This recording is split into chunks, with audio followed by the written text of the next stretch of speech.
But you said something that I thought was really important that I think a lot of people should know about us is the fact that we're we're players. We're not publishers. We're not professional voice actors. We're not the only one who's actually talks for a living professionally is me, but I don't talk about this stuff professionally. I'm a radio guy. I talk about stuff that matters to the place where I live and work at currently. Um, Yeah, yeah, and a lot of people don't realize when they're watching some of these big streamers um, that you see out there. A lot of them started out either they were direct employees for places like Wizards or Paizo or you know Palladium.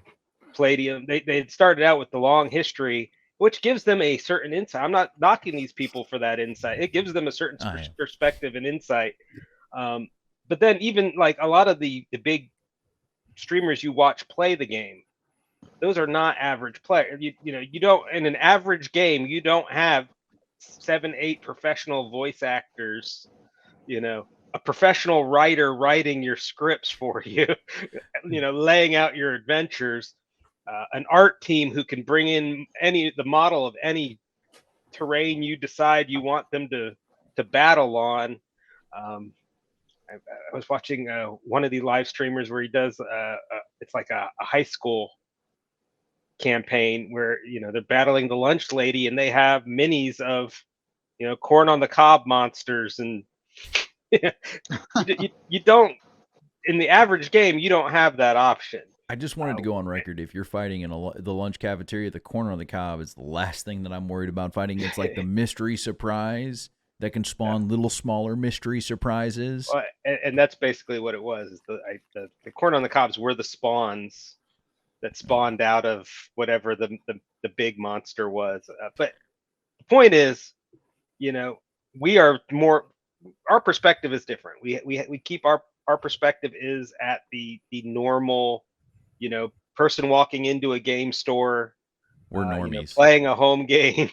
We're normies. It's okay to say we're Yeah. normies. Like I'm Well, absolutely is, fine with is being any? called a normie in this sense.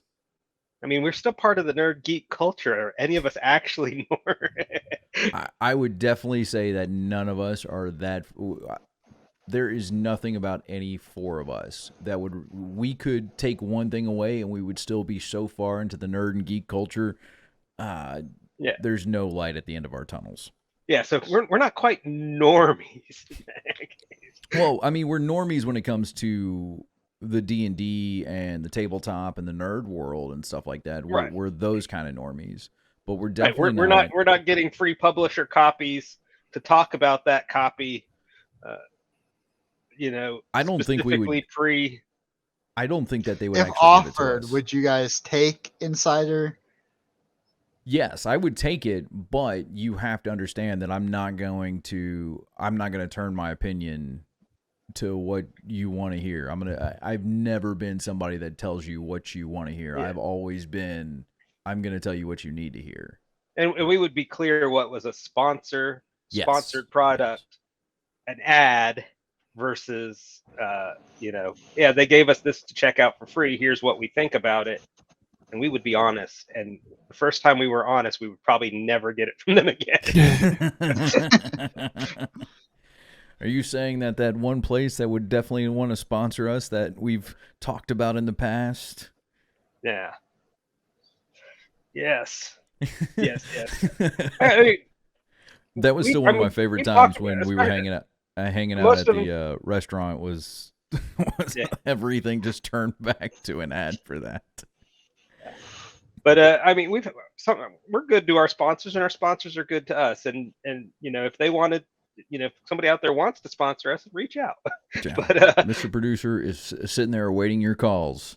Yeah, but on a rotary hotline. phone too, of all things. If you're not paying us to be a sponsor, don't expect giving me a free book is going to get you a good review. You guys got him a rotary phone? Yeah. All right, Mr. Producer, put out the campfire. You don't need the smoke signals anymore. I was actually surprised that he knew how to use smoke signals, but yeah. But no, like That's something that a lot of like, and it isn't to bash play to the other YouTubers, because we follow quite a bit of them. We've gotten quite a few follows back from them as well, and subscribers, and we really appreciate it. It's not against them, but when you watch our content, this is the view from the guy that's sitting across the table from you, the person that's playing the game with you, that's looking at this and going, does this really make any sense? Does any of this content really do it for anybody? And you're sitting there, you're going, maybe, I don't know. We spend more time homebrewing our stories because we enjoy that kind of content. And I guarantee you, if I was to put a poll out there about how much people actually use the content from the books versus what they end up homebrewing, and when I say homebrew in this case, I mean they may use Waterdeep or they may use the settings, but they kind of like, if they Make their don't own do story. exactly what the book says, like if this is a Waterdeep adventure manual, you don't do you do what is 100% in the manual. But if There's you using vary the book off as of it, an like inspiration the versus settings. reading directly from it. Yeah.